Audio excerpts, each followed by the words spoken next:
এয়া দুটা বতা চৰাইৰ কণী। বৰ্তমান এই বতা চৰাই পালন কৰাটো এটা লাভজনক ব্যৱসায়ত পৰিণত হৈছে। বতা চৰাই কণী বিক্ৰী কৰিও লাভৱান হ'ব পাৰি আৰু বতা চৰাই মাংস বিক্ৰী কৰিও আপুনি লাভৱান হ'ব পাৰে। মানে বতা চৰাই বিক্ৰী কৰি আৰু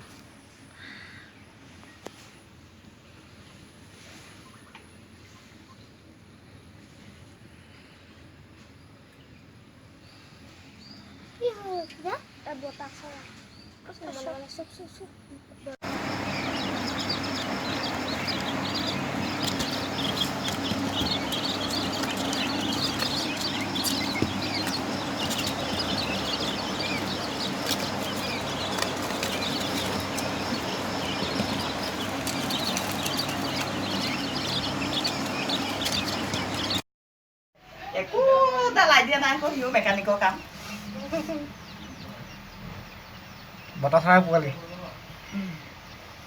তাক কালি বহাই দিছিলোঁ মেধিয়ে পঢ়ি থকা মেচিনটো দেখিছোঁ তাৰ মেচিনটো ইমান ধুনীয়া লাগিছে ন। আমাৰতো এদিনতে বনালে কণী আনি দিলে যে তাইতো 3 দিনমানত বনাই দিছে।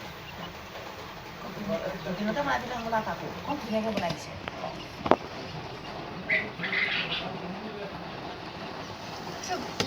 তই মাংস খাবি আৰু বুজিছনে।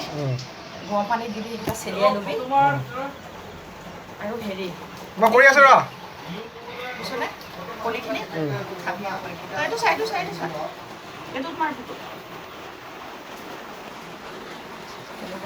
এই কণী ন কণী বহাই দিছে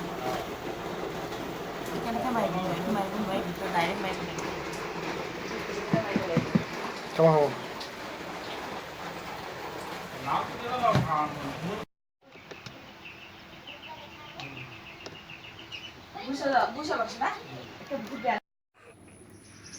এয়া দুটা প্ৰাপ্তবয়স্ক